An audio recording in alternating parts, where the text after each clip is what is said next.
All right, we've got sword number 3. Okay, so I'm going to tell you right now, I am having a real hard time picking my pick of the week. It's between this book and X-Force, and now that you remind me of, basically it's between my X-Men books, and so I think I'm going to come to my pick of the week probably when you see our post. So I'm not going to tell you what my pick of the week is, but it's between my X books right now, our X books, and I know you didn't love it. I thought it was okay. Yeah, it's definitely not what I was wanting from the X book, or from a sword book, I should say. Right. I'm in the opposite camp, but I didn't know what to expect, right? So when I opened this book, I had no idea where we were going. And initially, when I saw the cast of characters that we were going to be dealing with, and it was just Manifold, I was like, I don't know. But, so let's just get into it.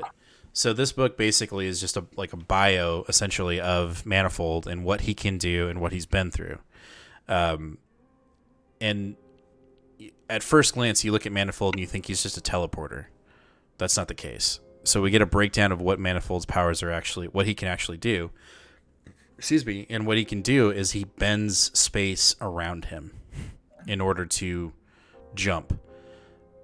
And from what I took from that book, or from what that means is not only can he jump, teleport, if you will, to different points or in parts of the universe or on Earth, but I think he can also jump through time. At least that's how I looked at it. Like he can jump from a certain specific point in time and almost go back in time, if I'm not mistaken. Like if you looked at one of the panels, it looks like he was like in prehistoric time. Yeah.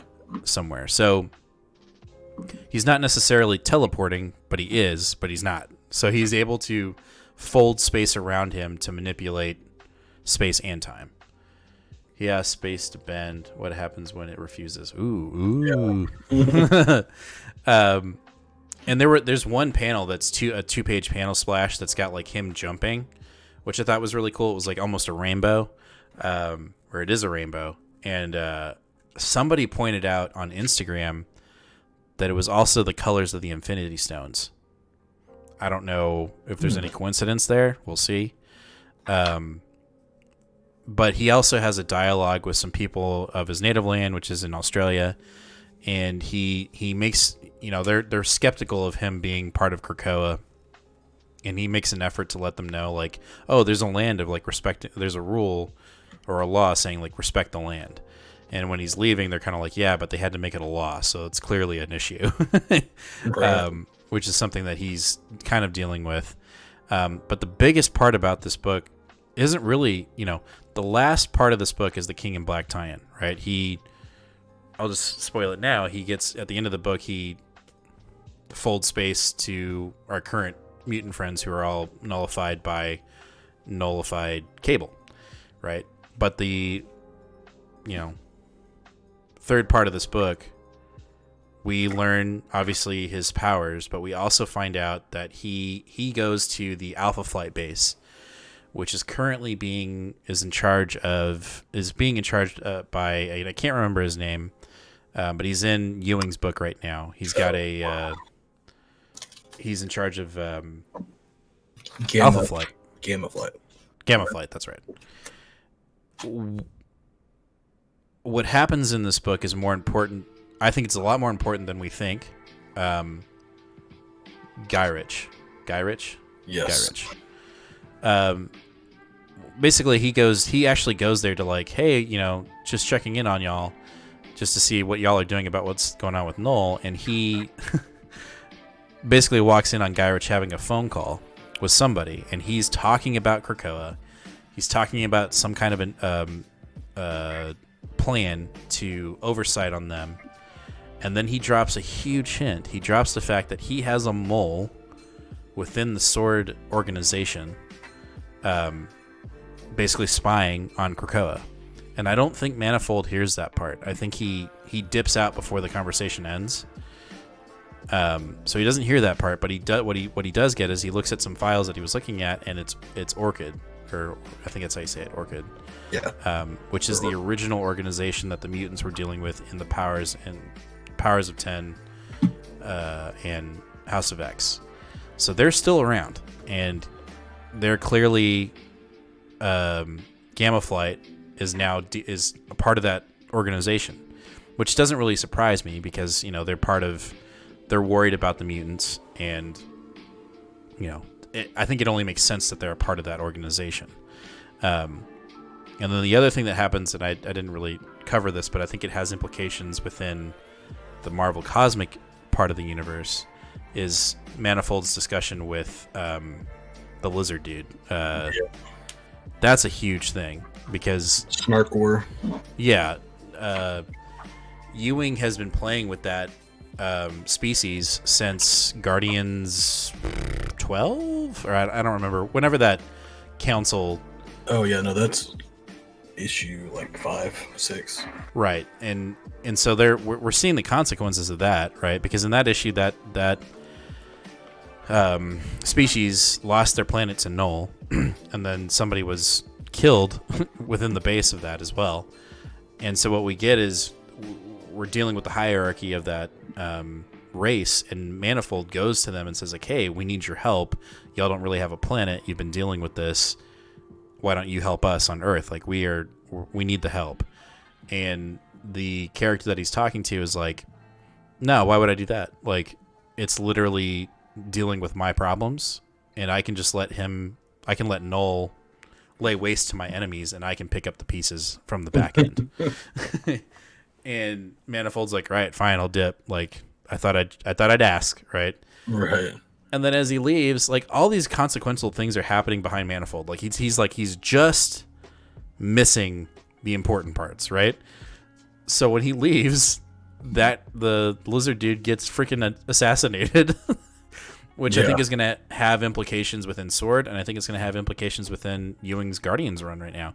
Literally, there are 3 books that have consequences in this book: S.W.O.R.D, Guardians of the Galaxy, and Hulk's Immortal Hulk. All the books that Ewing is writing with. And to me, I think it's just a smart play on Ewing to like intertwine his other stories into this book. I think it's smart. Anyway, so a lot of things drop in this. That guy gets killed. Guy Rich basically confirms that Orchid is still around, and that he has a mole in in the S.W.O.R.D base. So now we got to figure out who that is. I have my suspicions. And then obviously we have to deal with the actual King in Black tie-in event, which is Cable being nullified. And I think we're going to get a resolve in that in the next book, which is not until end of March. So we got some time.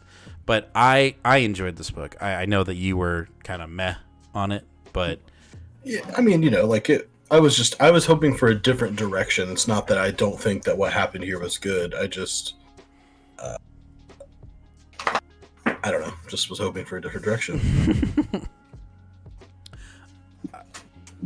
I dog Ewing a lot, right? Like, especially in Guardians. Like, I'm just like, oh, it's like good. And to me, like, I finally saw him playing with the strings, right? Like being the puppet master in this book, in my opinion.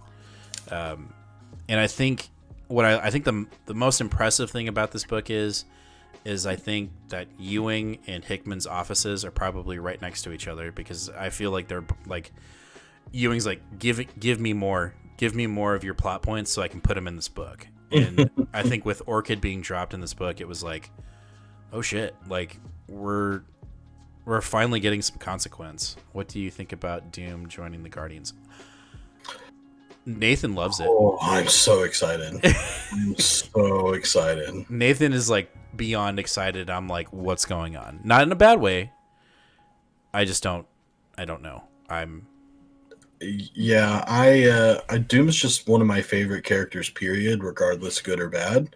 I like him as a character. I think he's intriguing. I like him in art. Like, I think that he has a good opportunity to be an interestingly drawn character, and I don't know of any context of him being in space like this, into a cosmic atmosphere. So, I mean, yes, please. he kind of did it a little bit in his miniseries, but he was dealing with like alternate universes and stuff like that. Yeah. But nothing like, you know, like joining a legit team. I'll be very interested. Like, I am in the camp right now, outside of the Star-Lord issue, that Guardians needs a jump, like needs a jolt for me personally.